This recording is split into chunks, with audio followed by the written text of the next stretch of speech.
भाई लोग, आज जो है मैं इस वीडियो के माध्यम से आपको बताने जा रहा हूँ कि जो ग्रामीण डाक सेवक हैं, बाल शिक्षा सुविधा भत्ता लेना चाहते हैं तो किस प्रकार से वो फॉर्म को फिल करेंगे। स्टेप बाय स्टेप बताएंगे और साथ ही साथ मैं ये भी बताने वाला हूँ कि जो ये परफॉर्मा आप फिल करेंगे उसके साथ कौन कौन से डॉक्यूमेंट को अटैच करके अपने रिस्पेक्टेड ऑफिस में जमा करना है। तो आप लोग जो है वीडियो के साथ बने रहें, चैनल को सब्सक्राइब करें, वीडियो को लाइक शेयर करें।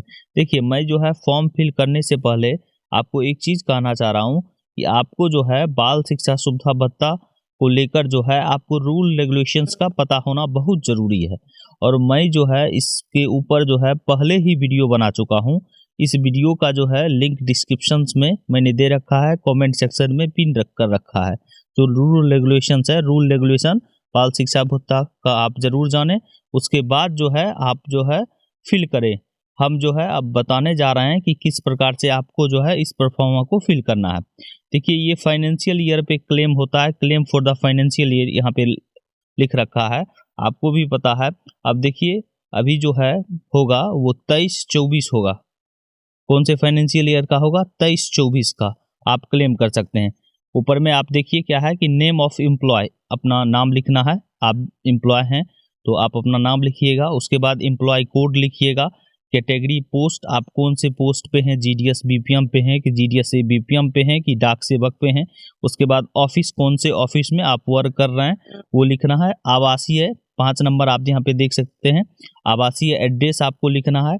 उसके बाद नेम ऑफ स्पाउस, अपने जीवन साथी का नाम लिखना है। अगर आपका नाम होगा तो आप अपनी वाइफ का नाम स्पाउस में लिखिएगा, अगर वाइफ का नाम होगा तो स्पाउस में हस्बैंड का नाम लिखाएगा।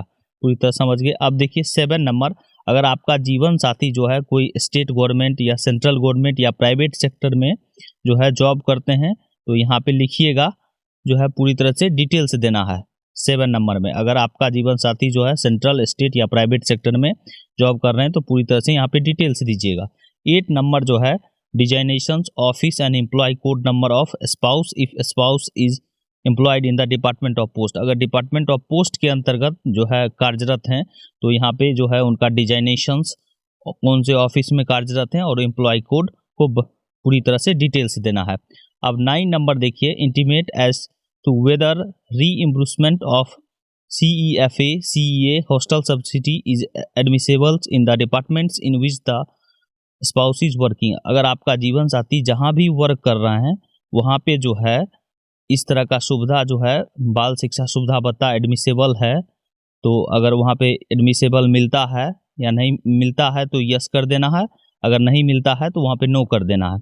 अब देखिए 10 नंबर जो है इफ़ सो, यदि हाँ अगर मिलता है तो आपको जो है एक संयुक्त रूप से एक अंडरटेकिंग देना पड़ेगा कि जो भी डिपार्टमेंट में आप वर्क कर रहे हैं, अगर आप वहाँ लाभ नहीं लिए हैं तो आपको जो है एक अंडरटेकिंग देना पड़ेगा कि आपने जो है बाल शिक्षा सुविधा भत्ता का जो है पैसा वो क्लेम नहीं किया है। इस तरह का डिक्लेरेशन देना पड़ेगा 10 नंबर में, पूरी तरह समझ लीजिए।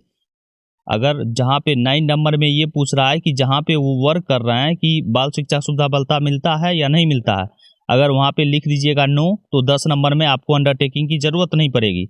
अगर वहाँ पे यस लिख दीजिएगा तो यहाँ पे 10 नंबर में कहता है अगर यस आप यदि हाँ तो आपको जो है संयुक्त रूप से एक जो है डिक्लेरेशन देना पड़ेगा कि आप जो है उस डिपार्टमेंट में जो है क्लेम नहीं किए हैं बाल शिक्षा सुविधा भत्ता के लिए।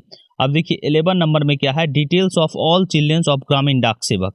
अब ग्रामीण जो डाक सेवक ये अप्लाई कर रहे हैं, अब वो सभी बच्चों का जो है पूरी तरह से विवरण देंगे, सभी बच्चों का, इसमें कोई ज़रूरत नहीं है फर्स्ट सेकेंड थर्ड, पूरी तरह से यहाँ पे डिटेल्स दे देना है।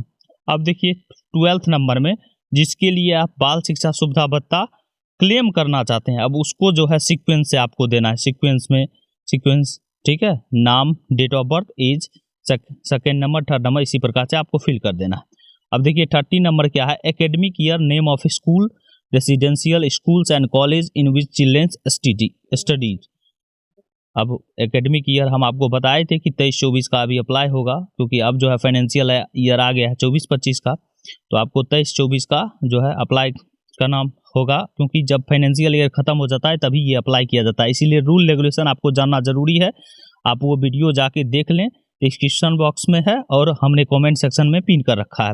इस वीडियो के डिस्क्रिप्शन बॉक्स में और कमेंट सेक्शन में। अब देखिए यहाँ पे जो है डिटेल्स देना है, नेम ऑफ चाइल्ड का, फर्स्ट चिल्ड्रेन का, बच्चा का नाम लिखना है, उसके बाद कौन से स्कूल में वो पढ़ा है, ठीक है, और class in which the child studies in last year, विगत वर्ष जो है वो फाइनेंशियल ईयर में कौन से क्लास में था।